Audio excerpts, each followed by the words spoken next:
नमस्कार.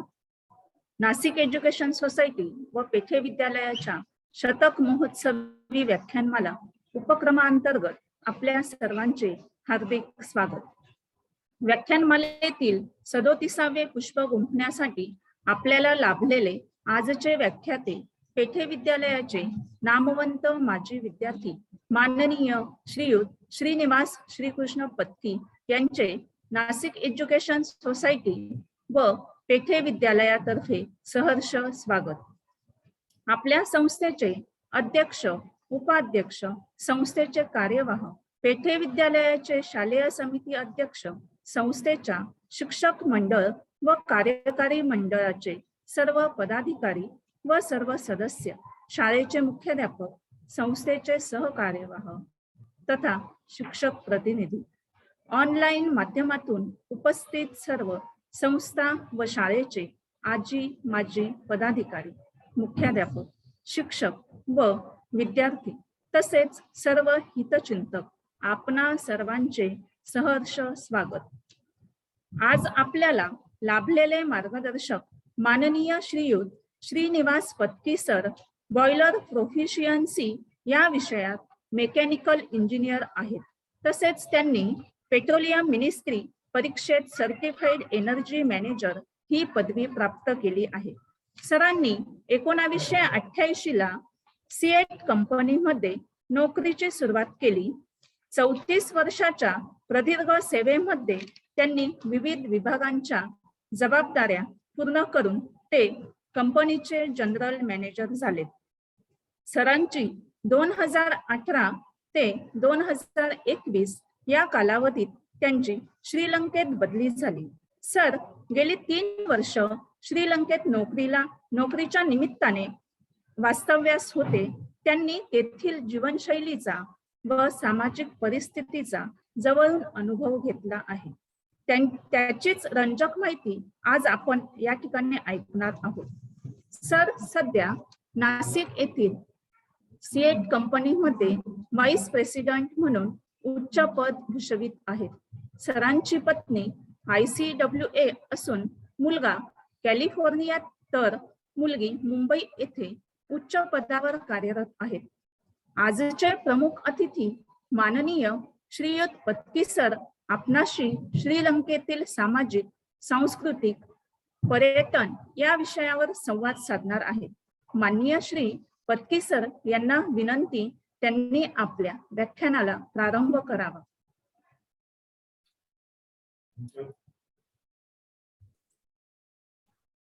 थँक्यू. धन्यवाद मॅडम. कोणीतरी आपली इतकी छान ओळख करून देत आहे असं बघितलं छान वाटतं.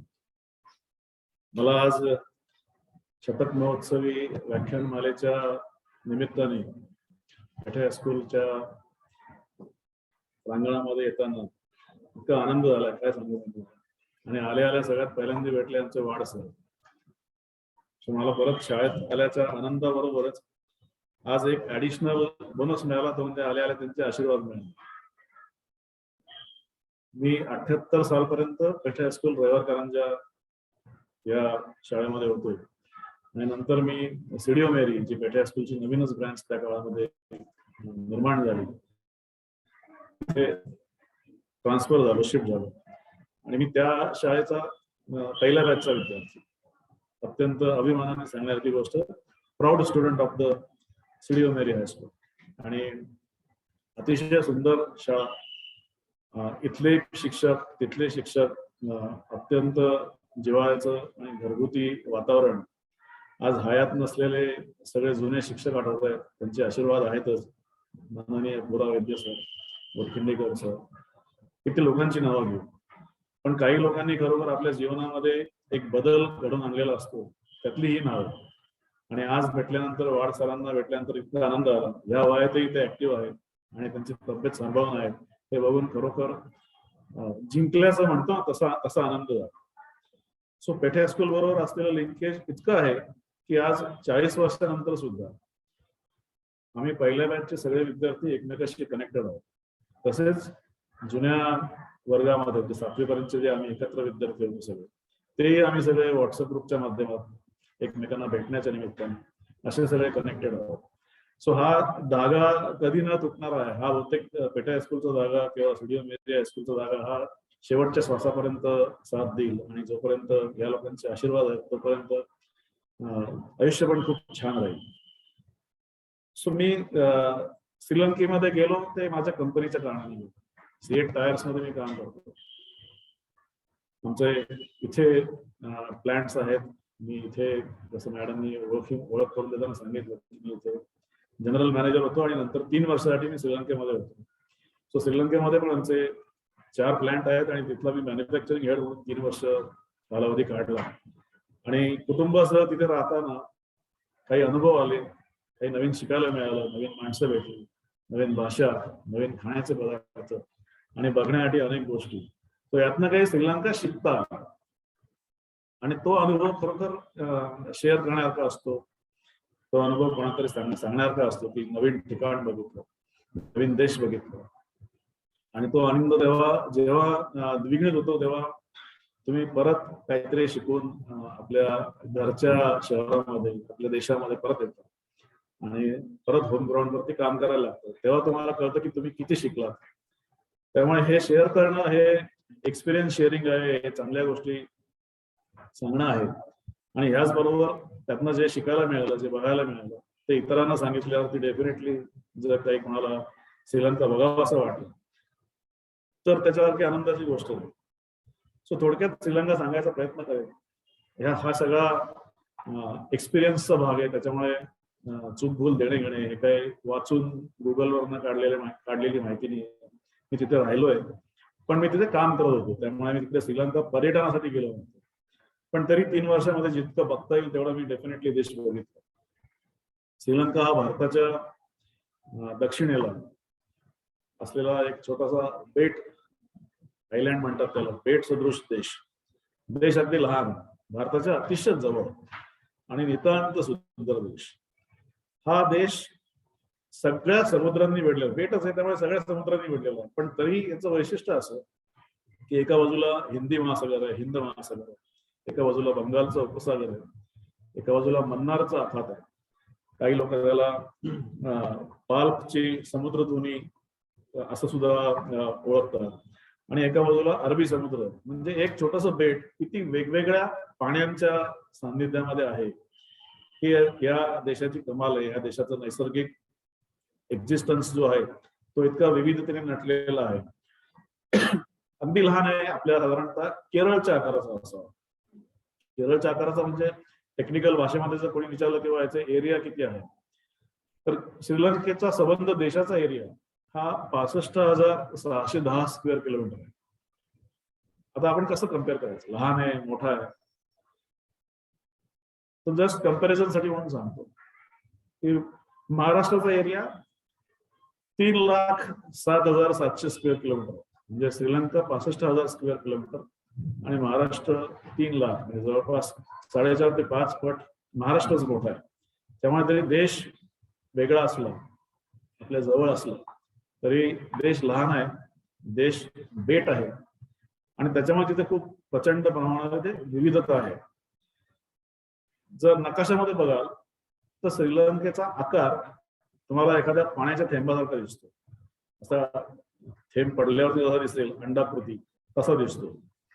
त्यामुळे एरिया काढताना आपण जे नेहमी भागाकार गुणाकार करतो, पण श्रीलंकेची लांबी, मॅक्झिमम लांबी म्हणजे ईस्ट वेस्ट पासून ते साऊथ पर्यंत त्याची लांबी जर मोजली, म्हणजे जाफना पासून ते हंबनतोडा म्हणून तिथे एक फेमस साऊथ मध्ये शहर आहे, तिथपर्यंतची लांबी त्याची 550 किलोमीटर आहे आणि मॅक्झिमम लांबी, आणि रुंदी त्याची साधारणतः 350 किलोमीटर आहे. बस एवढाच देश आहे. त्यामुळे बघायला खूप आहे त्या देशामध्ये. आपल्यासारखीच तिकडे पण वेगवेगळी राज्य आहेत, जिल्हे आहेत, पण सगळंच लहान लहान, आपल्या एखाद्या तालुका आपल्यासारखं किंवा आपल्या गावासारखं. सो टोटल 26 छोटी छोटी डिस्ट्रिक्ट आहेत आणि 9 राज्य आहेत. ही भौगोलिक परिस्थिती झाली. आपण सगळे कॉमन अनेक नावं क्रिकेटच्या मॅचेस बघताना बातम्यांमधून ऐकत असतो.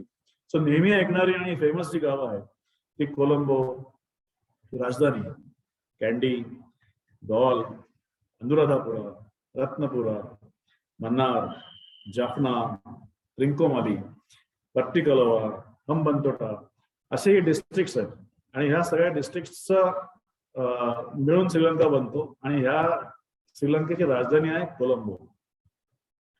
आता आपण सगळेजण जेव्हा म्हणतो की श्रीलंका भारतापासून खूप जवळ आहे, किती जवळ आहे, तर तुम्ही जर गुगल मॅप बघाल तर तुम्हाला अनेक आकाशातनं घेतलेले फोटो बघायला मिळतील.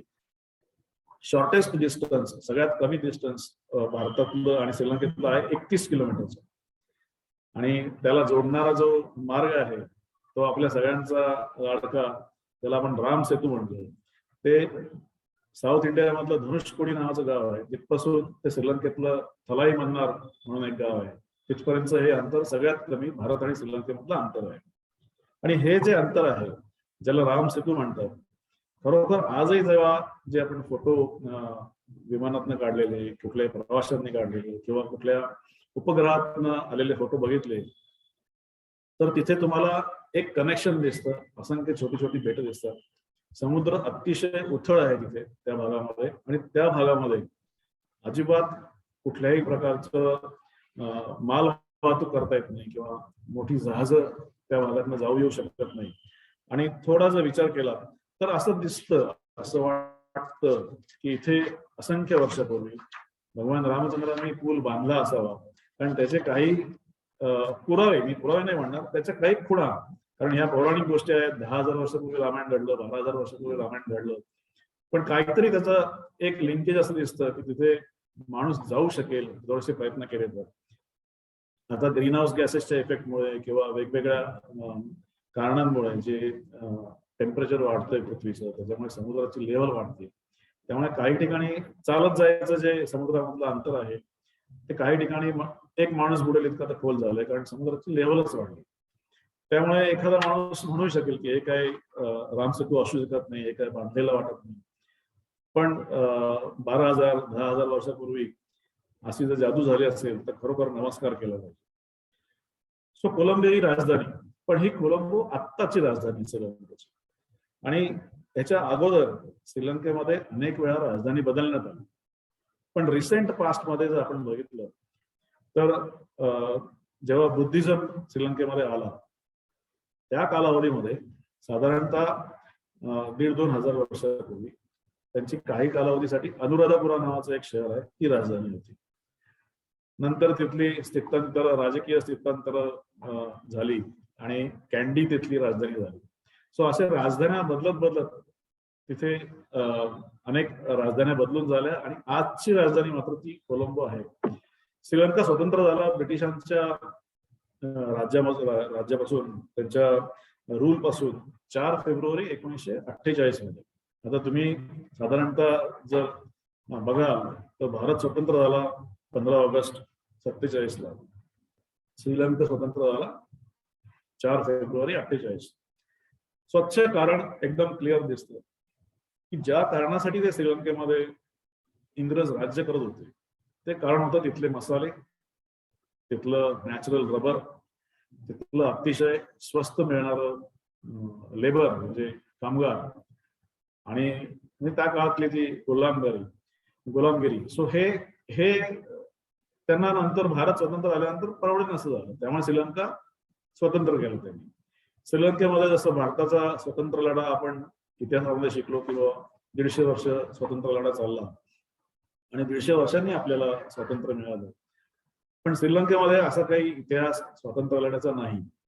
पण श्रीलंकेवरती राज्य मात्र विविध लोकांनी केलं आणि तो मोठा त्यांचा वेगवेगळ्या राज्यकर्त्यांचा जो इतिहास आहे तो म्हणजे पोर्तुगीज लोकांनी श्रीलंकेवरती राज्य केलं साधारणतः 1500 इसवी सन 1500 ते 1600 दरम्यान. हे सगळे समुद्र मार्गाने यायचे, आक्रमण करायचे, तिथे राज्य करायचे, तिथे असलेली सगळे नैसर्गिक साधन संपत्ती लुटून न्यायचे आणि त्यांचं राज्य दुसऱ्या कोणीतरी जिंकून घेतलं. तसं पोर्तुगीज आले, साधारणतः 100 वर्ष त्यांनी राज्य केलं.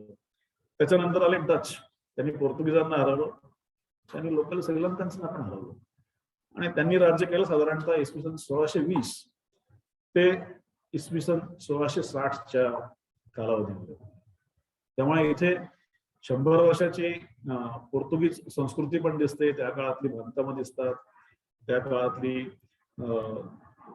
व्हॅल्यू सिस्टीम म्हणजे तिथलं एकूण पोर्तुगीज लोकांचं जीवनमान कसं होतं ते बघायला मिळतं, डच लोकांचं बघायला मिळतं. आणि त्यानंतर साधारणतः 1660 पासून ते 1948 पर्यंत इंग्रजांनी राज्य केलं.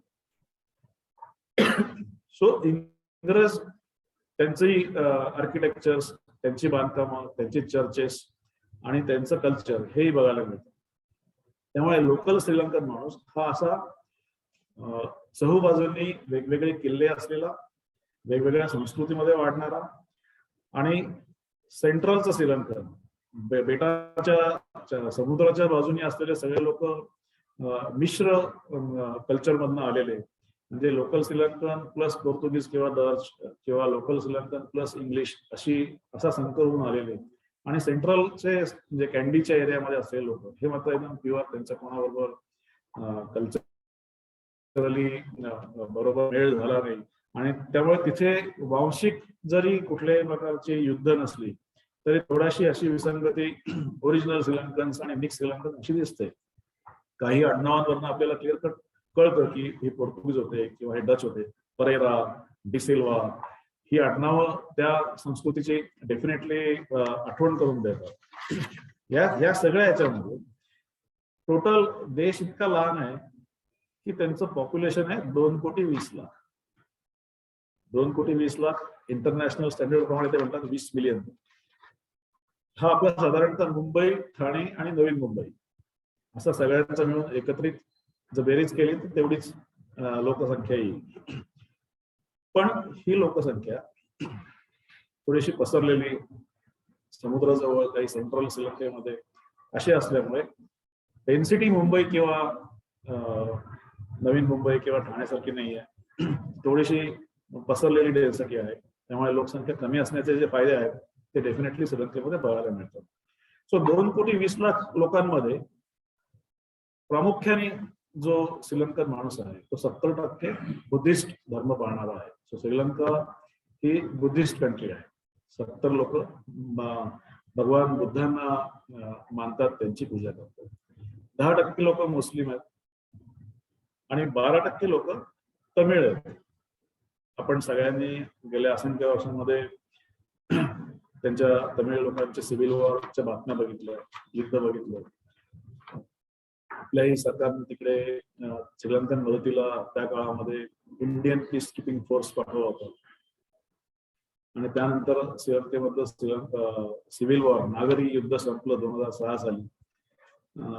त्यांचा प्रमुख प्रभाकरन म्हणून होता एनटीटी, तो मारला गेला आणि श्रीलंकेमध्ये प्रगती सुरू झाली असं श्रीलंका म्हणते. सो असे हे डिस्ट्रीब्युशन आहे पॉप्युलेशनचं, लोकसंख्येचं. 10% तमिळ आहेत, 12% तमिळ आहेत. ह्या तमिळ लोकांमध्ये तमिळ बोलणारे पण हिंदू, मुस्लिम, ख्रिश्चन सगळे आहेत. अशी पण त्यांच्यामध्ये एक मिश्र संस्कृती आहे. भाषा कुठली? सो अर्थातच 70% बुद्धिस्ट असल्यामुळे श्रीलंकेतली भाषा सिंहली आहे. ही भाषा कळायला खूप अवघड आहे. थोडीशी भारतातल्या आसामच्या साईडनं जे ब्राह्मी, पाली या भाषा आहेत त्यांच्या जवळ जाणारी आहे. बरेच संस्कृत शब्द त्याच्यामध्ये आपल्याला दिसतात, ऐकल्यावरती कळतात. पण लिपी देवनागरी नसल्यामुळे वाचता येत नाही आणि मराठीच्या अजिबातच जवळ नसल्यामुळे मला तर 3 वर्ष भाषेपेक्षा भावना कळायची. बरोबर असलेले लोक इंग्लिशमध्ये ट्रान्सलेट करून सांगायचे आणि मग माझा व्यवहार चालायचा, अशी माझी अवस्था होती. जसं आपण भारतामध्ये किंवा महाराष्ट्रामध्ये नमस्कार म्हणतो, एखाद्याला ग्रीट करताना पहिल्यांदा भेटल्यावरती राम राम म्हणतो, जय हिंद म्हणतो, जय महाराष्ट्र म्हणतो, वेगवेगळ्या पद्धती आहेत. तसं श्रीलंकेमध्ये सगळ्या देशभर आयोबोवान असं म्हणतात. आयोबोवान म्हणजे साधारणतः तो आयुष्यमान भवच्या जवळ जाणारा शब्द आहे. ते सगळे जसे आपण एकमेकांना राम राम म्हणतो, नमस्कार म्हणतो, तसे आयोबोवान म्हणतात.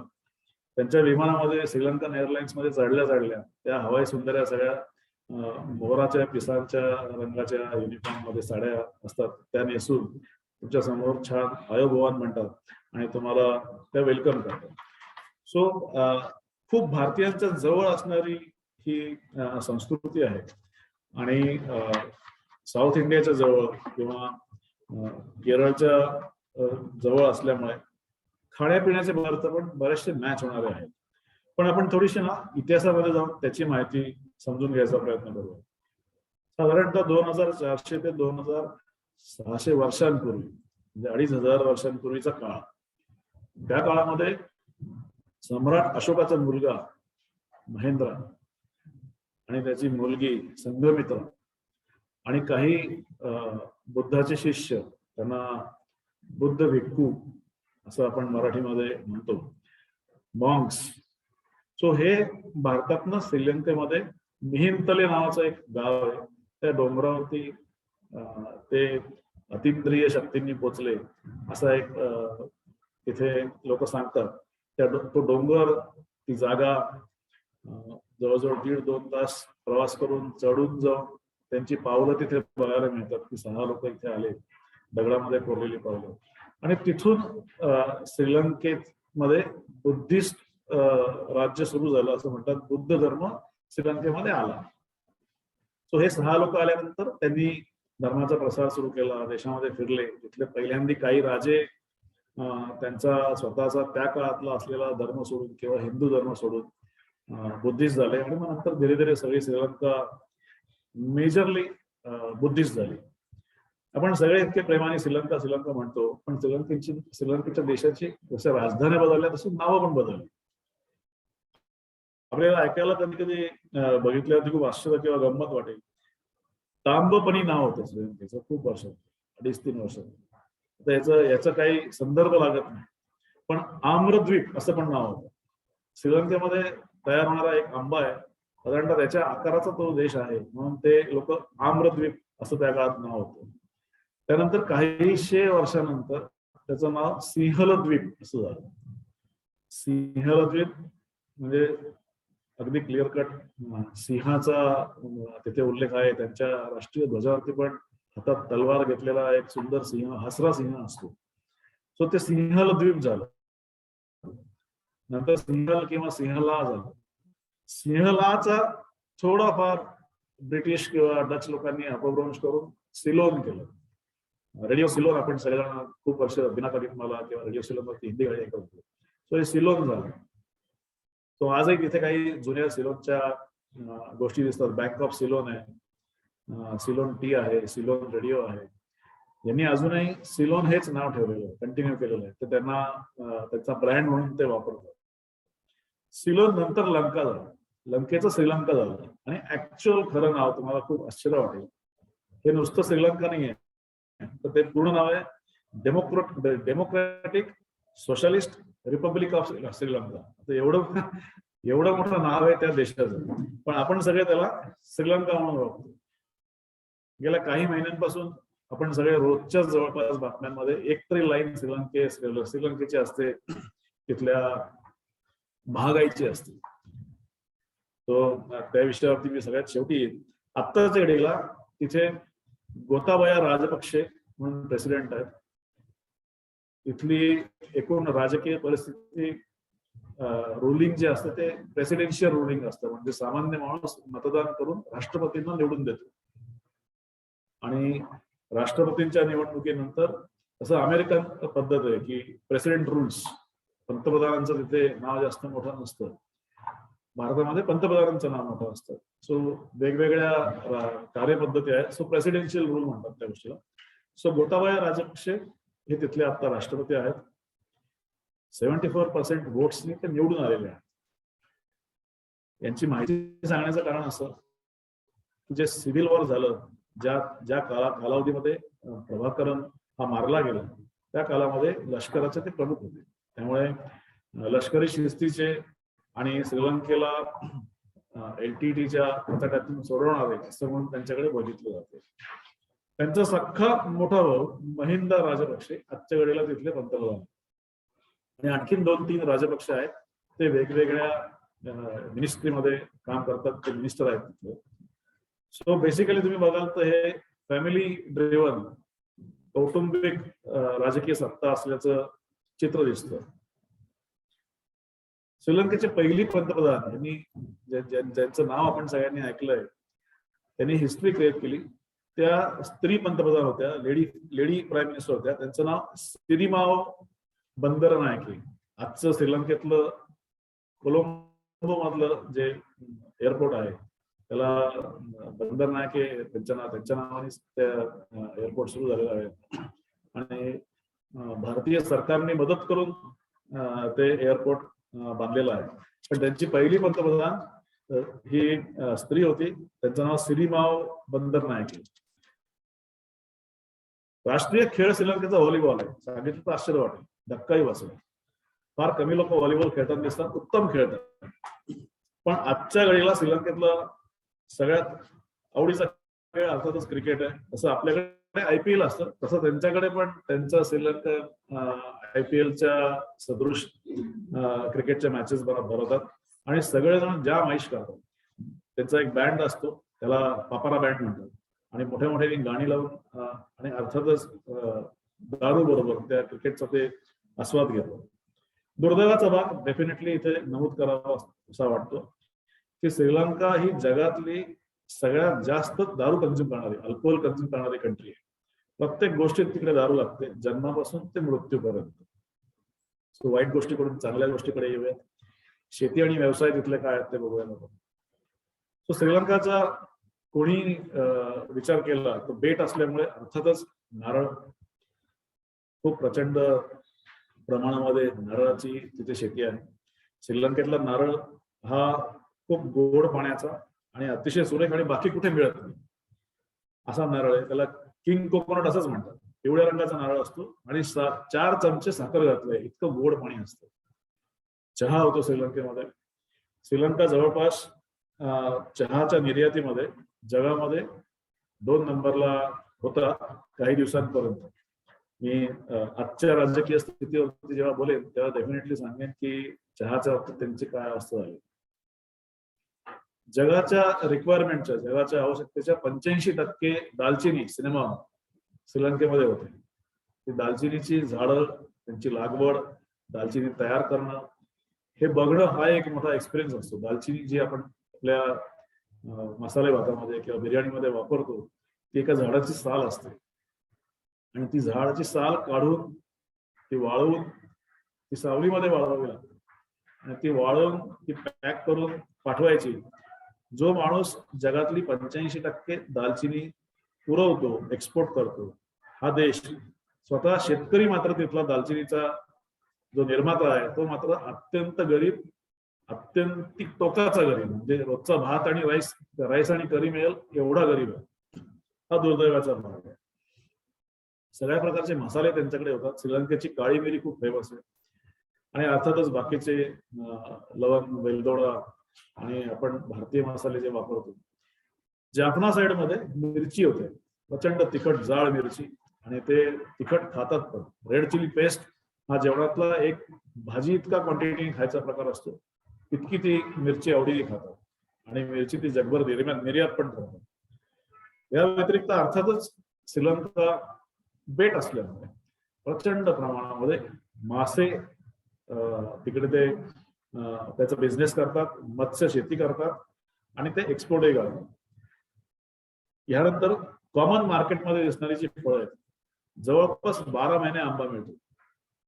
भारतीय आंब्यांच्या चवी नाहीत किंवा भारतीय आंब्याची फ्लेवर नाही किंवा आपल्या हापूसच्या आंब्याजवळ जाणारा आंबा नाही, पण तिथे आंबा कायम मिळतो, बऱ्यापैकी चांगला असतो आणि 12 मिळत असल्यामुळे आंब्याच्या कच्च्या आंब्यापासून ते पिकलेल्या आंब्यापर्यंत वेगवेगळ्या रेसिपीज मध्ये ते भाज्या करतात, लोणची करतात आणि आंब्याच्या कोळीपासूनच्या काही पदार्थ बनवतात आणि सगळ्या स्वयंपाकामध्ये आंबा हा त्यांचा आवडीचा भाग असतो. केळी, इतकी व्हरायटी आहे केळीची, वेलची पासून ते एका जातीला ते कॅव्हेंडिश म्हणतात, जशी आपली जळगावकडची केळी आहे, अतिशय साखरेसारखी गोड. नंतर एक लाल रंगाची केळी मिळतात जी हेल्थला चांगली असं म्हणतात. एक केळ असतं की ते जवळपास लाकडासारखं मोठं असतं, एक केळ खाल्लं की 2 दिवस भूक लागणार नाही इतकं मोठं असतं, अत्यंत बेचव असतं, पण हेल्थसाठी चांगलं आहे म्हणतात. त्याचे ते वेफर्स किंवा इतर काही कोरडे पदार्थ करण्यासाठी म्हणून वापरले जातात. श्रीलंका आणखीन एका गोष्टीसाठी फेमस आहे, ते म्हणजे semi precious stones. Semi precious stones म्हणजे हिरा सोडून जी आपण रत्न म्हणतो, ती रत्न माणिक, पाचू, पुष्कराज आणि हे वेगवेगळ्या आकारातले, वेगवेगळ्या रंगातले हे श्रीलंकेतले अगदी फेमस आहेत. ही सगळे सेमी प्रेशियस स्टोन्स खाणीतनं काढतात. छोटीशी खाण असते, साधारणतः 2 मीटर रुंदीची आणि खूप खोल जाणारी, आणि प्रचंड कष्टाने त्या खाणीतनं ते हे सगळे सेमी प्रेशियस स्टोन्स शोधून काढतात. आणि एका ठराविक खोलीपर्यंत गेल्यानंतर, जवळपास अर्धा किलोमीटर खोल गेल्यानंतर ते खाण ती बुजवून टाकतात आणि नवीन खाण खाण्याला घेतात. कोणी एकीकडे असं म्हणतात काही 100 वर्षांपूर्वी हा सगळा खाणींचा व्यवसाय, मसाल्यांचा व्यवसाय, हा दालचिनीचा व्यवसाय, हा सगळा तमिळ लोकांच्या हातामध्ये होता. तो आजच्या घडीला तिथली हे सगळे बिझनेस हे श्रीलंकेतल्या मुस्लिम कम्युनिटीनी त्याच्यावर ताबा मिळवलेला आहे. नंतरचा भाग आहे, पण अख्ख्या बिझनेसचं ट्रान्सफॉर्मेशन एका कम्युनिटीकडून दुसऱ्या कम्युनिटीकडे, म्हणजे तमिळ लोकांचे बिझनेस, मग त्यातही परत मुस्लिम्स असतील, ख्रिश्चन्स असतील किंवा हिंदू असतील, त्यांच्याकडून श्रीलंकन मुस्लिम लोकांकडे हे सगळे बिझनेस गेले. लोकल श्रीलंकन मात्र अतिशय गरीब, तो बिचारा तांदूळ त्याच्या शेतामध्ये बनवतो आणि समुद्रातनं किंवा नदीतनं मासे पकडतो, आणि तो राईस आणि करी याच्यावरती जगायचा प्रयत्न करतो. श्रीलंकेमध्ये काही धातूंच्या तुरळक खाणी आहेत, पण श्रीलंकेतली एक फेमस खाण आहे ग्राफाईटची. ती फेमस अशासाठी आहे की ती अतिशय प्युअर ग्राफाईट त्या खाणीतनं बाहेर येतात, आणि जगाच्या टोटल रिक्वायरमेंटच्या, जगामध्ये जी आवश्यकता आहे ग्राफाईटची, त्याच्या 1% ग्राफाईट श्रीलंकेतनं तयार होतं, आणि त्याची खोली त्या खाणीची आहे साधारणतः 560 मीटर, म्हणजे अर्धा किलोमीटर खोल ती खाण आहे. खरोखर हे एक आश्चर्य आहे आणि बघण्यासारखी ती खाण आहे. फार रेअरली लोकांना ते दाखवतात, पण काही कारणानिमित्ताने आम्हाला त्या खाणीच्या एका ऑफिसपर्यंत जाता आलं होतं. जसं आपण या सगळ्या नॅचरल रिसोर्सेस विषयी किंवा त्यांच्या शेती आणि व्यवसायांविषयी बघत होतो, श्रीलंका ही तशी समुद्रासाठी किंवा बेट म्हणून फेमस आहे. तसंच श्रीलंकेमध्ये इतक्या छोट्या देशामध्ये 103 नद्या आहेत. त्यामुळे एकूणच आपल्याला कळेल की श्रीलंकेमध्ये पाण्याची एकदम अबाधित आहे, पाण्याची अजिबात कमतरता नाही. पण तरी त्यांच्याकडे एक प्रॉब्लेम मात्र डेफिनेटली आहे की जे समुद्राच्या जवळ राहतात त्यांना एक त्रास जाणवतो, तो म्हणजे उन्हाळ्यामध्ये जेव्हा ड्राय सीझन, त्यांच्याकडे उन्हाळा आणि पावसाळा आणि हिवाळा असे आपल्याला सीझन नाही, त्यांच्याकडे फक्त ड्राय सीझन आणि वेट सीझन. ड्राय सीझन साधारणतः 3.5 महिन्यांचा असतो, जानेवारी पासून ते एप्रिलच्या 1st किंवा 2nd वीक पर्यंत, आणि वेट सीझन मात्र 2 प्रकारामध्ये तो विभागला गेलेला असतो. त्यांच्याकडे पावसाळा सुरू होतो एप्रिलच्या 3rd वीक मध्ये, आणि एप्रिलच्या 3rd वीक पासून मे, जून आणि जुलै धुवाधार पाऊस पडतो. धुवाधार म्हणजे असा पाऊस बघायला सुद्धा मजा येते, असा पाऊस अनुभवायला सुद्धा मजा येते, कधी कधी भीती पण वाटते. बेट असल्यामुळे तिथल्या पावसामध्ये प्रचंड प्रमाणामध्ये विजा चमकतात, इतक्या विजा चमकतात की मिनिट भर तुम्ही असे आव असून आकाशामध्ये बघत राहता, इतक्या विजा चमकतात आणि भीती वाटते. त्या देशामधल्या रेडिओ स्टेशन मधून, त्या देशामधल्या व्हिडिओ दूरदर्शन वरून सांगितलं जातं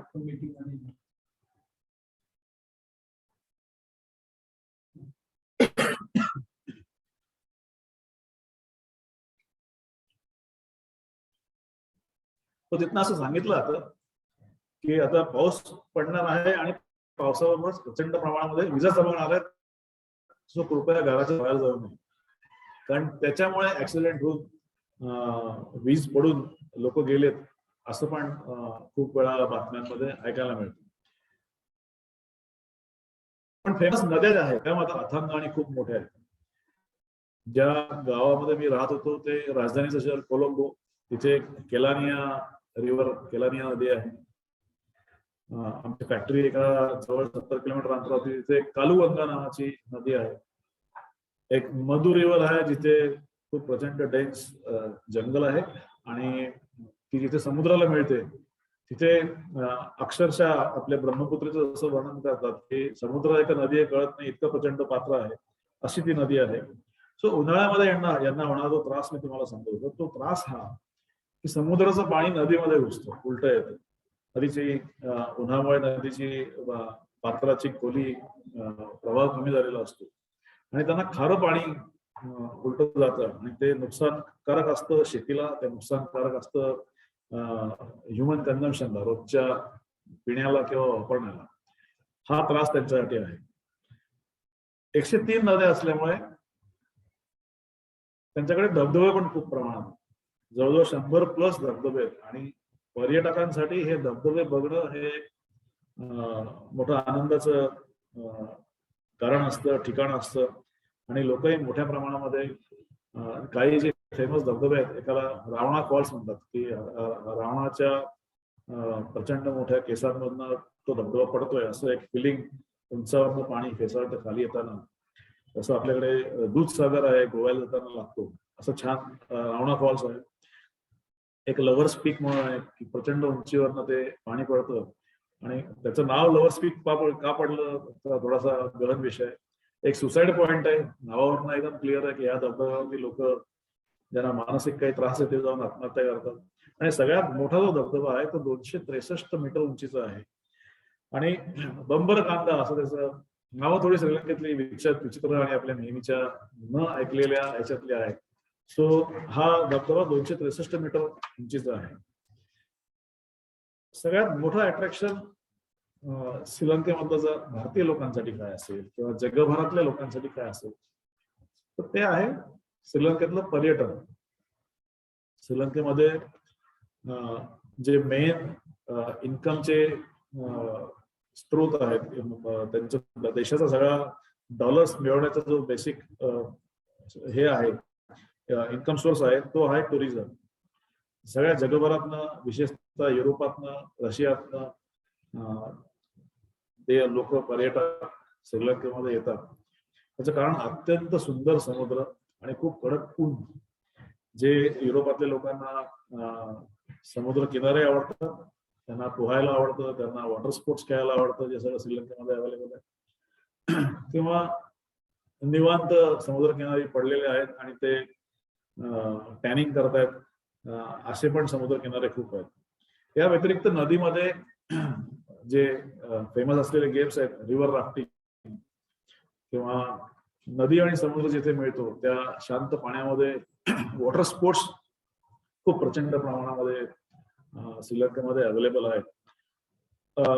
जो युरोपामध्ये खूप महाग असतो करायला किंवा बिझनेस खेळ किंवा तो सगळं करण्यासाठी जे हवामान लागतं ते आहे सर्फिंग. सो श्रीलंकेतला एक समुद्र किनारा असा आहे ज्याचं नाव आहे मिरिस्ता. तो ह्या समुद्र किनाऱ्यावरती कंटिन्युअस वर्षभर छान वारा असल्यामुळे समुद्राच्या खूप लाटा असतात आणि जगभरातले वॉटर सर्फिंग, समुद्राच्या पाण्यावरती त्या बोर्डवरती सर्फिंग करणारे लोक तिकडे अत्यंत प्रेमाने सर्फिंगसाठी येतात, त्यांच्या कॉम्पिटिशन होतात. आणखीन एक अट्रॅक्शन समुद्रामधलं किंवा पाण्यामधलं श्रीलंकेमध्ये जे आहे ते म्हणजे व्हेल वॉचिंग, देवमासा. 5 ते 7 टन वजन असलेले मासे तुम्हाला जर असे समोरनं बघता येतील असं सांगितलं तर पहिल्यांदा आश्चर्य वाटेल. ते मासे आपण आजपर्यंत नेहमी डिस्कव्हरीवरती किंवा टीव्हीवरती, नेटफ्लिक्सवरती बघितले. ते व्हेल वॉचिंग श्रीलंकेमध्ये खूप छान प्रकारामध्ये करता येतं. अगेन परत पहिलं ठिकाण आहे मिरिस्ता आणि दुसरं एक ठिकाण आहे ट्रिंकोमाली. व्हेल हा मासा आणि त्याच्याबरोबर खूप प्रचंड प्रमाणामध्ये डॉल्फिन्स. हे थोडासा शांत समुद्र असेल तर खूप प्रचंड प्रमाणाने सरफेसवरती येतो आणि व्हेल माशाचा जेव्हा श्वासोच्छ्वास होतो तेव्हा असं टनाने पाणी वरती उडतं उंच कारंजा उडाला आणि तो गिरक्या घेतो. तो मासे खाण्यासाठी तास आव असून बसलेला असतो आणि ते प्रचंड मोठं काळं धूळ धडकी भरणार ते श्रीलंकेमध्ये 3-4 ठिकाणी बघता येतं. कारण ह्या सीझन मध्ये त्यांचं स्थलांतर चाललेलं असतं, त्यामुळे ते वाया श्रीलंका ऑस्ट्रेलियाच्या दिशेने प्रवास करत असतो. सो मी सांगितल्याप्रमाणे पर्यटनातला सगळ्यात फेमस पार्ट जो आहे तो सगळे छान स्वच्छ समुद्र किनारे आणि हे सगळे वॉटर स्पोर्ट्स आणि व्हेल वॉचिंग ह्या वेगवेगळ्या ऍक्टिव्हिटीज. या व्यतिरिक्त आणखीन एक अट्रॅक्शन श्रीलंकेमध्ये जे आहे ते म्हणजे श्रीलंकेतलं जंगल सफारी.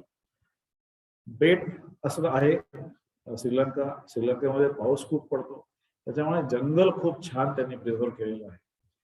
आणि खूप छान जंगल प्रिझर्व केलेलं असल्यामुळे त्यांच्याकडे जंगलातली प्राण्यांचं जे वैविध्य आहे किंवा ती जी नैसर्गिक संपत्ती आहे ती खूप प्रचंड प्रमाणात आहे. तुम्हाला सांगितलं तर आश्चर्य वाटेल, 123 प्रकारचे चतुष्पाद 4 पायाचे प्राणी आहेत जे त्यांच्या वेगवेगळ्या नॅशनल पार्क मध्ये बघायला मिळतात. 227 प्रकारचे पक्षी आहेत. आता हे त्या जंगलामध्ये एंट्री करताना जी अभयारण्य किंवा नॅशनल पार्क म्हणतात त्या एंट्रीला तिथे ही सगळी माहिती दिलेली असते की आज तुम्हाला किंवा इथे तुम्हाला प्रामुख्याने काय बघायला मिळेल. काही ठिकाणी अस्वल बघायला मिळतात, काही ठिकाणी मोर बघायला मिळतात, काही ठिकाणी हत्ती बघायला मिळतात आणि काही ठिकाणी चित्ते बिबटे हे जंगली श्वापद पण बघायला मिळतात. तरच हजारोच्या संख्येने हरणं आणि असंख्य प्राण्यांची व्हरायटी. सो हे प्राणी आहेत, पक्षी आहेत, सरपटणारे खूप वेगवेगळ्या प्रकारचे प्राणी तिथे बघायला मिळतात. प्रचंड प्रमाणामध्ये कासवं बघायला मिळतात. श्रीलंकेमध्ये कासवांच्यासाठी जसं आपल्याकडे हॉस्पिटल्स असतात तशी त्यांच्याकडे समुद्र किनाऱ्याला लागून काही ज्या ठिकाणी कासवांची अंडी प्रयोगशाळेमध्ये उगवून त्याची पिल्लं निर्माण झाली की त्यांना परत सेफली समुद्रामध्ये सोडला जातो. तो ह्या कार्य करणाऱ्या संस्था आहेत. आणि कोळ्यांच्या मच्छीमारीमध्ये ज्या कासवांना जखमा होतात किंवा त्यांच्या 4 पायांपैकी 1 पाय कापला गेलाय अशी जी इंज्युअर्ड जखमी कासव असतात त्यांना सांभाळण्याचं काम ते तिथे खूप मोठ्या प्रमाणात करतात. 1 इंचापासून ते 2 हातात मावणार नाही इतकी प्रचंड प्रमाणातली कासवं तिथे बघायला मिळतात. आणि त्यांनी ते कासव मारू शकत नाही इतक्या त्यांचे कायदे कडक त्यांनी केले, त्यांना सांभाळावंच लागतं. सो फेमस तिथले जे पार्क आहेत ते याला नॅशनल पार्क आहे, विलपट्टू नॅशनल पार्क आहे, मिनेरिया नावाचा एक पार्क आहे. तिकडे प्रचंड प्रमाणात हत्ती बघायला मिळतात. याची पण एक स्टोरी आहे श्रीलंकेतली. श्रीलंकेमध्ये काही वर्षांपूर्वी साधारणतः 80-90 वर्षांपूर्वी 10,000 ते 15,000 किंवा 15,000 ते 18,000 हत्ती होते आणि केवळ हस्तिदंत मिळवण्यासाठी या हत्तींची कत्तल झाली ब्रिटिशांच्या काळामध्ये, डच लोकांच्या काळामध्ये किंवा शिकार करण्यासाठी. आणि मग जगभरातनं हस्तिदंताचा वापर बंद झाला, हस्तिदंत वरती बॅन आला, कायदे झाले. तसे श्रीलंकेने पण हत्तींना मारायचं नाही असा कायदा पास केला आणि त्यांनी हत्तींचा सांभाळ करायला सुरुवात केली. सो आजच्या काळामध्ये श्रीलंकेमध्ये जी प्रचंड कत्तल होऊन अक्षरशः काही शेकड्यामध्ये हत्ती शिल्लक होते ते परत 6,000 हत्ती श्रीलंकेमध्ये आहेत. इतकी चांगली अवस्था तिथली निर्माण झालेली आहे.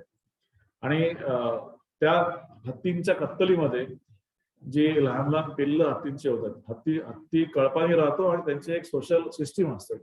तर त्यांनी त्या हत्तींच्या पिल्लांना सांभाळण्यासाठी एक ऑर्फनेज श्रीलंकेमध्ये हत्तींचं ऑर्फनेज अनाथाश्रम सुरू केलेला आहे. आणि ते तिथले हत्ती बघणं ते कमर्शियली तुम्हाला साधारणतः 200 हत्ती नदीमध्ये आंघोळ करताना बघायला मिळतात. ते त्याचं तिकीट लावतात. नदीच्या काठाने छान हॉटेल्स आहेत आणि तुम्ही 1.5-2 तास 200 हत्तींची 100 हत्तींची आंघोळ बघू शकता. तो एक वेगळा अविस्मरणीय अनुभव असतो. इतक्या प्रमाणामध्ये हत्ती आंघोळ करतात. थोडे जास्त पैसे दिले तर तुम्ही पण आंघोळ घालू शकता, हत्तींच्या जवळ जाऊ शकता, अशी तिकडे सोय आहे. सो जंगल, प्राणी पक्षी, सरपटणारे प्राणी. आपल्याकडे एका प्राण्याविषयी आपण इतिहासामध्ये वाचलंय, ऐकलंय, घोरपड. तो तिकडे प्रचंड प्रमाणामध्ये घोरपडी आहे आणि 1 फुटापासून ते 10 फुटापर्यंत म्हणजे मगर आहे का घोरपड आहे कळणार नाही इतक्या मोठ्या आकाराच्या घोरपडी तिथे अवेलेबल आहेत. आणि कायद्याने घोरपड मारण्यावरती बंदी आहे. भारतामध्ये आपल्याकडे घोरपड मुबलक प्रमाणामध्ये मारली जाते, महाराष्ट्रामध्ये स्पेसिफिकली. आणि घोरपडीचं तेल काढून सांधेदुखीवरती वापरलं जातं असं म्हणून सांगतात. आणि त्याच्यामुळे घोरपड आजकाल बघायला मिळत नाही, पण श्रीलंकेमध्ये घोरपडी रेग्युलर रस्त्याने फिरताना दिसतात. तिसरा अट्रॅक्शनचा टुरिझम मधला एक मुद्दा जो भाग आहे तो आहे धार्मिक किंवा रिलिजियस टुरिझम. आता दोन मोठे तिथले धर्म किंवा आपल्याकडचा हिंदू धर्म आणि त्यांच्याकडचा बुद्धिस्ट धर्म यांचे खूप चांगले रिलिजियस ठिकाणं श्रीलंकेमध्ये आहेत. 2600 वर्षापूर्वी 2500-2600 वर्षापूर्वी जेव्हा भगवान बुद्धांना आत्मज्ञान प्राप्त झालं, एनलाइटनमेंट आपण त्याला इंग्लिशमध्ये म्हणतो, आत्मज्ञान प्राप्त झालं, ते बुद्ध पौर्णिमेच्या दिवशी त्यांना आत्मज्ञान प्राप्त झालं. सो ते जे झाड आहे त्या झाडाच्या काही फांद्या संघमित्रांनी श्रीलंकेमध्ये नेल्या आणि त्या तिथे लावल्या. हाताने लावलेली पिंपळाची झाडं अजूनही जिवंत आहेत 2600 वर्षापूर्वीची, आणि त्यांना तिकडे प्रचंड पवित्र मानलं जातं, त्याची पूजा केली जाते. आणि ते झाड पावसामध्ये, उन्हामध्ये, वादळामध्ये टिकावं म्हणून त्या झाडाच्या आजूबाजूला प्रचंड मोठं जंगल तयार केलेलं आहे की वादळ वारे आले तरी आजूबाजूची झाडं पडतील पण हे झाड पडणार नाही. ते एक नैसर्गिक आश्चर्य आहे श्रीलंकेमध्ये बघायला मिळतं. आणखीन अशी 2 झाडं आहेत तिथे. त्या झाडाचं नाव आहे, म्हणजे प्रकार आहे बाओबाब ट्री. हा आफ्रिकेत आढळणारा झाडाचा प्रकार आहे. पण एक झाड आहे 800 वर्ष जुनं आणि एक झाड आहे 1500 वर्ष जुनं. त्या झाडाचा बुंदा एवढा आहे की 10 माणसांनी एकमेकांचा हात पकडला तरी त्याचा बुंदा हातामध्ये येणार नाही. त्यातल्या एका झाडाला ढोली आहे, त्या ढोलीमध्ये आतमध्ये 5 ते 6 लोकांची पंगत जेवायला बसू शकते, एवढं मोठं झाडाचं खोड आहे. झाड जिवंत आहे आणि जगभरातनं लोक ते झाड बघायला तिकडे जातात. सो हे म्हणजे बुद्धिस्ट लोकांची जसं ह्या हाताने लावलेलं पिंपळाचं झाड तुम्हाला सांगितलं, त्याला ते म्हणतात श्री जन जयाबोधी वृक्ष. त्याच्यासाठी ते अपरंपार महत्वाचं झाड आहे. आणखीन एक बुद्धिस्ट लोकांसाठीचं खूप प्रचंड आस्थेचं श्रद्धेचं ठिकाण आहे तिथे, म्हणजे ज्या ठिकाणी बुद्धाचा दात त्यांनी सांभाळलाय, टूथ रिलिक टेम्पल म्हणतात, ते कॅन्डी या गावामध्ये आहे. आणि जगभरातले बुद्धिस्ट, कारण जगामध्ये जपान, चायना, भारत या सगळीकडे बुद्धिस्ट लोक आहेत, या जगभरातले लोक बुद्धाच्या दाताचं दर्शन घ्यायला तिथे पोहोचतात आणि प्रचंड श्रद्धेने तिथे पोहोचतात. या व्यतिरिक्त अनुराधापुरा, मिहिंतले ही बुद्धिस्ट लोकांची श्रद्धेची स्थळं आहेत. आणि अर्थातच हिंदूंची जी श्रद्धेची ठिकाणं आहेत त्यातला एक भाग आहे तो रामायणाशी संबंधित. सो रामायणा ट्रेल अशा नावाने भारतातनं काही केसरी, मीना, थॉमस कुक हे लोक सहली तिकडे घेऊन येतात. आणि काही तिथे शंकराची, श्रीलंकेच्या 4 टोकाला 4 शंकराची मंदिरं आहेत. मुन्नेश्वरम, कोनेश्वरम, नुलगेश्वरम जालनाला आहे. त्यातलं मुन्नेश्वरम टेम्पलचं ऐतिहासिक नाही म्हणतात मी, पौराणिक महत्व असं की असं सांगतात की रामानी स्वतःच्या हाताने त्याचे ते पिंडाची निर्मिती केलेली आहे समुद्राच्या वाळूतून. राम हा शंकराचा भक्त होता, रावण पण शंकराचा भक्त होता. सो रामाने शंकराचा युद्धामध्ये वध केल्यानंतर त्याचं पाप लागू नये म्हणून शंकराची पूजा केली आणि त्यांनी स्वतःच्या हाताने ते मंदिरातली जी शंकराची पिंड आहे ती त्यांनी तयार केली, असं पौराणिक इतिहास, पौराणिक कथा ते सांगतात. आणि ते मंदिर बघण्यासारखं आहे. तो 4 टाकाला 4 सुंदर तिथे हे आहेत शंकराची मंदिर आहेत. आणि श्रीलंकेमध्ये सगळेजण कार्तिक स्वामीला खूप मानतात, प्रचंड मोठी मंदिर आहेत. कार्तिक स्वामीला तिकडे साऊथ इंडिया प्रमाणे मुरुगन, कथीरसन किंवा कार्तिकेयन असं म्हणतात. त्याची मोठी मोठी मंदिर आहेत. आणि कार्तिक स्वामीचं वाहन मोर ते तिथे इतक्या प्रमाणात बघायला मिळतात की एका हंबंतोडा गावापासून कातीरसनच्या टेम्पलला, त्याच्या मंदिरापर्यंत जातानाच्या रस्त्यामध्ये जसे आपल्याला चिमण्या किंवा कावळे खांबावरती बसलेले दिसतात तितक्या प्रमाणात मोर तिकडे बसलेले बघायला मिळतात. खूप मस्त, अतिशय मजेशीर ते बघायला वाटतं. रामायणाशी संबंधित ठिकाणं जी आहेत ते एक सीता एलिया टेम्पल आहे, जिथे असं म्हणतात की रावणाने सीतेला अशोकवनात जिथे ठेवलं होतं ते ती जागा. तिथे हनुमानाचा पाय पण दाखवतात की इथे हनुमान आला आणि सीतेला त्यांनी पुण्याची अंगठी दाखवली आणि नंतर तो रावणाला भेटला आणि मग लंका जाळली. पण त्याच्यामध्ये अशी पण एक कथा, पौराणिक कथा आणि स्टोरी सांगतात की सीता जिथे आहे म्हणून हनुमानाने लंका जाळली, पण त्यांनी सीता असलेला एरिया सोडून दिला. तो भाग आहे हटन आणि त्या एरियातला आजच्या लंकेतला. तो सबंध लंकेमध्ये जिथे भाजीपाला तयार होतो ते ठिकाण ते हॅटन आहे, कारण तिथली जमीन त्यांनी जाळली नाही, तिथली लंका त्यांनी जाळली नाही, तिथली माती उपजाऊ आहे. शेतीला पूरक आहे, अतिशय सुंदर भाजी तिकडे निर्माण होते. बाकी संबंध लंकेमध्ये भाजी तयार होते. हे एक पौराणिक लिंकेज आहे. सो कोणी जर विचारलं की श्रीलंकेमध्ये बघण्याचं काय काय आहे, तर ही इतकी मी वेगवेगळी व्हरायटी मी ठिकाणं सांगितली. एक हेरिटेज ठिकाण डेफिनेटली सांगावं लागेल, त्याचं नाव आहे सिगिरिया. 300-350 मीटर उंचीचा खडक आहे. चढून जायला साधारणतः 1-1.25 तास लागतो.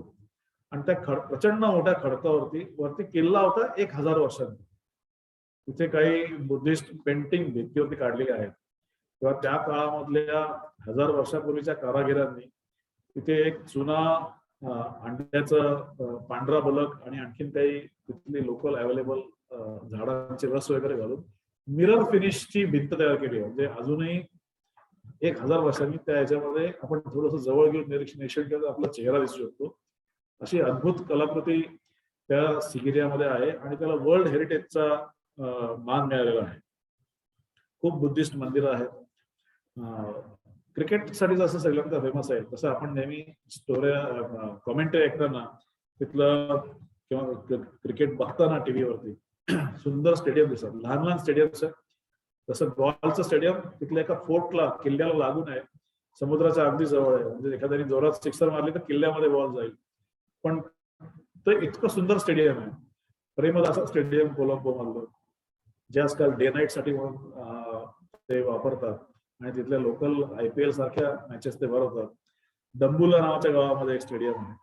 सो असे, आणि कॅन्डीचं स्टेडियम. सो हे आपण नेहमी इंटरनॅशनल लेवलच्या मॅचेस श्रीलंकेत घडणाऱ्या ज्या बघतो, या श्रीलंकेमध्ये ह्या सगळ्या स्टेडियम्स वरती होतात. आणि त्यातलं प्रेमदासा स्टेडियम पासून मी अक्षरशः 5 मिनिटाच्या अंतरावरती राहत होतो, त्यामुळे फारच जवळच. आणखीन एक पर्यटनामधला भाग म्हणजे चहा किंवा कॉफीचे गार्डन्स. त्या तिथल्या गार्डन्स मध्ये ते राहायची सुंदर सोय करतात, त्यांचे हॉटेल्स असतात आणि तुम्हाला तो एक वेगळा अनुभव, थंड आणि ढगामध्ये राहिल्याचा अनुभव, जसं आपल्याकडे केरळमध्ये मुन्नारला किंवा आसाममध्ये किंवा दार्जिलिंगला अनुभव घेतो आपण, तसं श्रीलंकेमध्ये हे अवेलेबल आहे. तसं मी तुम्हाला सांगितलं की खाद्यपदार्थांमध्ये त्यांचा मेन नारळ किंवा नारळाचं तेल हे असतं. नॉनव्हेज खूप खातात, चिकन, एग्स, मटण त्यांच्याकडे कमी आहे. फिश आणि सी फूड हे 2 वेगळे प्रकार आहेत. ते मासे तर खातात, पण सी फूड म्हणजे जे जे पाण्यामध्ये पोहतं, तरंगत आहे, जिवंत आहे, ते खातात, त्याला ते सी फूड म्हणतात. आणि ज्या गोष्टींचा आपण कधी विचारही करू शकत नाही, म्हणजे आपण जे मासे खाणारे लोक आहेत किंवा जे नॉनव्हेज खाणारे लोक आहेत त्यांना चिकन आणि मटण एवढंच माहिती असतं. ऑक्टोपस खातात, काही जातीचे ते सरपटणारे प्राणी जे पाण्यामध्ये पण असतात ते खातात. वेगवेगळ्या प्रकारच्या स्क्विड किंवा त्या जातीमधले मासे होते, तो मासा नाही पण आणि सापही नाही, असे प्रकारचे प्राणी आहेत ते खातात. आणि नारळ आणि गूळ आणि राईस ह्याच्यापासून स्वीट पदार्थ पण तयार होतात. सो आपल्याकडे जसे दुधापासून बनवणाऱ्या बर्फ्या आहेत किंवा पेढे आहेत, तसे त्यांच्याकडे कुठलेही पदार्थ नाही. गूळ, तांदूळ, नारळ ह्याच्यापासून बनणारे वेगवेगळे स्वीट्स श्रीलंकेमध्ये अवेलेबल आहेत. एक इंटरेस्टिंग गोष्ट अशी आहे श्रीलंकेमध्ये की त्यांच्याकडे दर पौर्णिमेला सुट्टी असते. पौर्णिमा ही त्यांच्याकडे प्रचंड पवित्र मानली जाते. त्याचं कारण असं आहे की बुद्धाचा जन्म, बुद्धाचं आत्मज्ञान म्हणजे एनलाइटनमेंट आणि बुद्धाचा मृत्यू हे सगळे पौर्णिमेला झाले. त्यामुळे प्रत्येक पौर्णिमेला सगळ्या श्रीलंकेला सुट्टी असते. हॉटेल्स बंद, शाळा बंद, थिएटर्स बंद, सगळ्या प्रकारचे ऑफिसेस सरकारी हे बंद. आणि ह्या 13 पौर्णिमा येतात आणि ह्या 13 पौर्णिमेतल्या 4 पौर्णिमा महत्वाच्या असतात. नवीन वर्षाची बुद्ध पौर्णिमा आणि आणखी त्याच्या अलीकडच्या पलीकडच्या 2 अशा पौर्णिमा. आता आपण जेव्हा असं म्हणतो की पौर्णिमेला ते भयंकर मानतात कारण बुद्धांनी काही त्यांना ज्ञान दिलं किंवा आपण बौद्ध धर्म म्हणतो, वेरॅज ते स्वतःला बुद्ध धर्म म्हणत नाहीत. ते म्हणतात की बुद्धांनी दिलेली शिकवण आम्ही फॉलो करतो. आणि बुद्धांनी खूप फेमस 5 सिंपल गोष्टी सांगितल्या, principles of life, values system सांगितल्या, त्या पाळल्या की तुम्ही बुद्धिस्ट असं ते म्हणतात. So basically respect for life. तुम्ही कोणाला मारू नका, कोणाची हत्या करू नका, तुम्ही कोणाची प्रॉपर्टी किंवा पैसा याच्यावरती हक्क सांगू नका किंवा त्याच्यासाठी तुम्ही मारामाऱ्या करू नका. रिस्पेक्ट फॉर नेचर आणि रिस्पेक्ट फॉर वुमन. जसं राम एक पत्नीवरती होता तसं त्यांचं म्हणणं आहे की तुम्ही परस्त्रीकडे बघितलं नाही पाहिजे. तुमच्या लग्न संबंधांना आणि नेचरला खूप मान दिला पाहिजे. ऑनेस्ट राहा, कायम खरं बोला आणि क्लिअर माइंड. तुमचं जर शरीर आणि मन क्लिअर असेल, स्वच्छ असेल, तर तुम्हाला या जगामध्ये काही अशक्य नाही. सो ही बुद्धाची 5 प्रिन्सिपल्स ते फॉलो करतात. सो हा ओव्हरऑल श्रीलंकेतला माझा एक्सपिरियन्स होता. आणखी एक गोष्ट डेफिनेटली सांगितली पाहिजे, आपल्यापेक्षा वेगळी जे करतात. श्रीलंकेमधलं मरण खूप महाग आहे. आपल्याकडे एखादा माणूस दुर्दैवाने गेला आजाराने, ऍक्सिडेंटनी, वयामुळे, तर आपल्याकडे त्याची अंत्ययात्रा होते आणि नातेवाईक गोळा झाल्यानंतर 6-8 तासांनी परतवाल. हल्लीच्या काळामध्ये परदेशात कोणी असेल तर थोडे दिवस कोल्ड स्टोरेज मध्ये ठेवून त्याचे अंत्यसंस्कार केले जातात. ही भारतीय पद्धत झाली. श्रीलंकेमध्ये त्यांच्याकडे बॉडीला अत्यंत सुंदर सजवतात, घरामध्येच ठेवतात आणि ते सेलिब्रेट करतात, डेथ सेलिब्रेट करतात. त्यांचं म्हणणं असं आहे की you must celebrate the travel of divine soul from your body to heaven. तुम्हाला त्याचा प्रवास जो आहे शरीराकडून स्वर्गाकडे, तो प्रवास सेलिब्रेट केला पाहिजे. त्यामुळे त्यांच्याकडे त्या सेलिब्रेशनचा पूर्वीचा अर्थ पूजा होता. आज ते पार्ट्या, गेम्स, अंताक्षरी काही खेळतात. आमच्यासाठी धक्कादायक प्रकार होता. समोर डेड बॉडी आहे, सुंदर सजवलेली आहे, झोपला आहे का वाटेल अशा याच्यातली, आणि लोक दारू पित आहेत किंवा पार्टी करतायत. हा एक मोठा मेजर डिफरन्स होता. सो असं टोटल श्रीलंकन लाईफ आहे.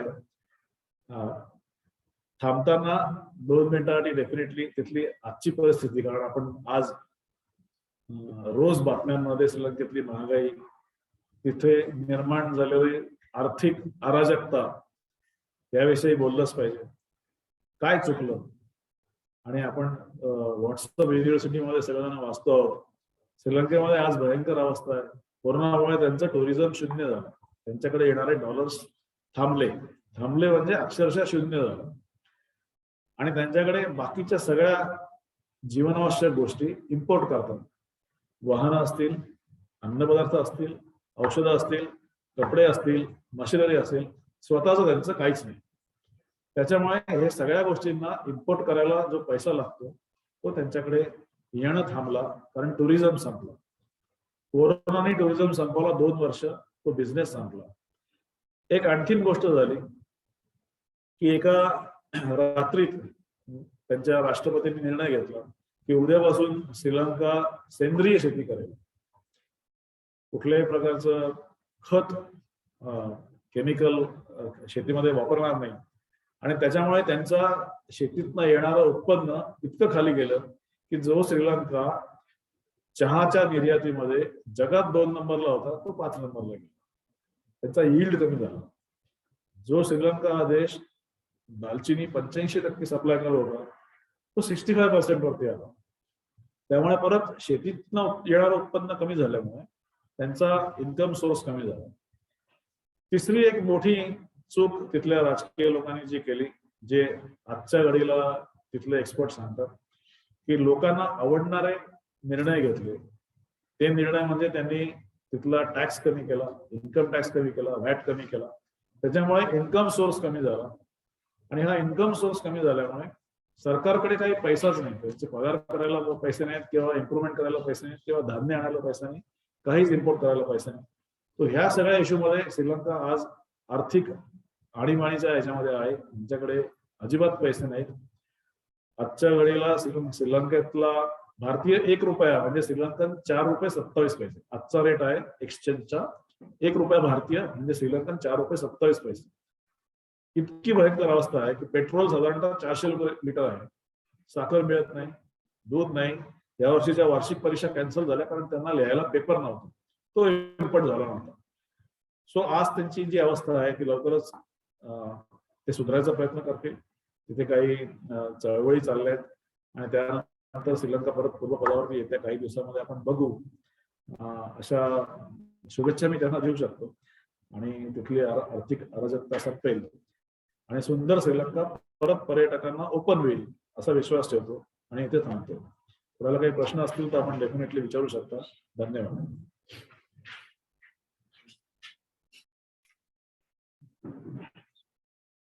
धन्यवाद सर. सरांनी श्रीलंका या देशाच्या नावापासून तर तेथील प्राकृतिक, सामाजिक, भौगोलिक अशी सखोल या श्रीलंका देशाचा इतिहास आपल्या समोर सांगितला आणि तो आपल्याला आज ऐकण्यास मिळालेला आहे. धन्यवाद सर. यानंतर आजच्या ऑनलाईन व्याख्यानमाला कार्यक्रमाचे आभार प्रदर्शन पेठे विद्यालयाचे मुख्याध्यापक माननीय श्री पाटील सर यांनी करावे ही विनंती.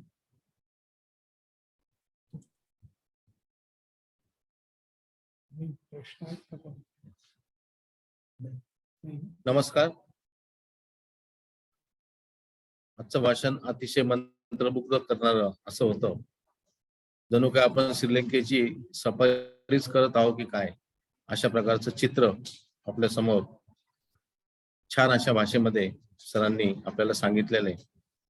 आभार प्रदर्शन करण्यापूर्वी मी एक छोटासा प्रश्न असा आपल्याला विचारू इच्छितो की श्रीलंकेमध्ये आपण टुरिस्ट म्हणून जर गेलो कुठल्याही ट्रॅव्हल्स विना, तर आपल्याला तिथे राहण्यासाठी तिथली लोक किती मदत करू शकतात.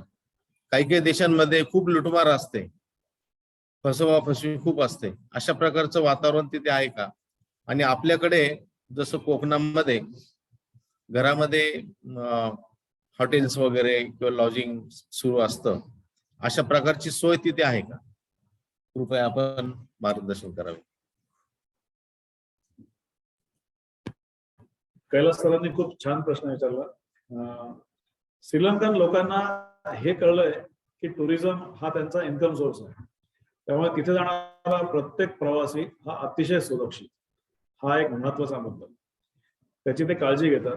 तुम्ही रात्री 12 वाजता सुद्धा एकटी स्त्री, एकटी लहान मुलगी, एकटा लहान मुलगा रस्त्याने फिरू शकतो.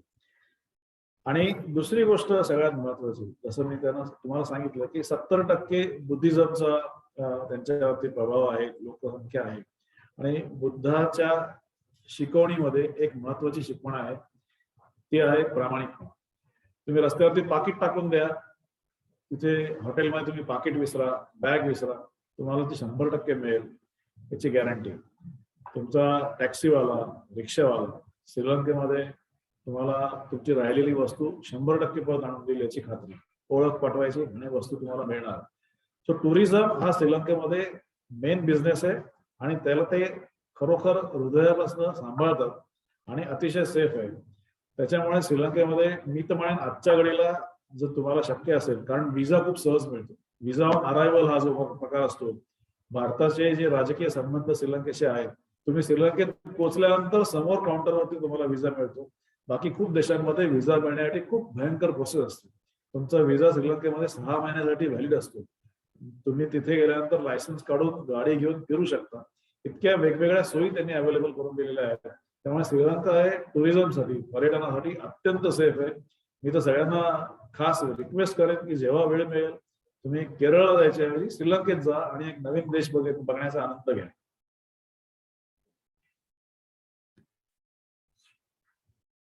दुसरा प्रश्न, इथे आपल्या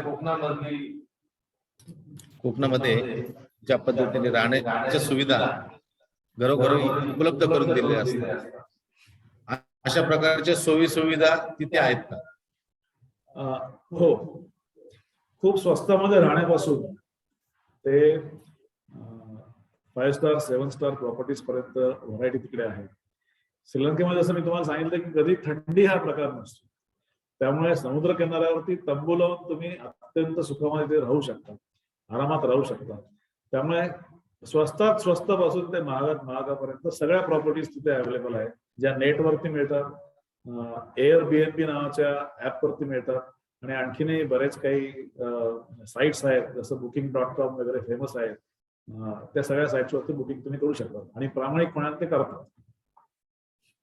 धन्यवाद सर. आजच्या आभासी व्याख्यानमालेत आपण शाळेच्या व संस्थेच्या विनंतीला मान देऊन इथे उपस्थित झाला आम्हाला श्रीलंका देशाची सफर घडवून आणली त्याबद्दल शाळेतर्फे आणि संस्थेतर्फे आपले हार्दिक आभार व्यक्त करतो. या शतकोत्सव व्याख्यानमाले प्रसंगी शाळेचे संस्थेचे सर्व आजीबाजी शिक्षक पदाधिकारी हे वेळोवेळी सहभागी होत असतात, मौलिक असं मार्गदर्शन करत असतात. या प्रसंगी सर्वांचे मी आभार व्यक्त करतो आणि थांबतो. धन्यवाद. थँक्यू. धन्यवाद.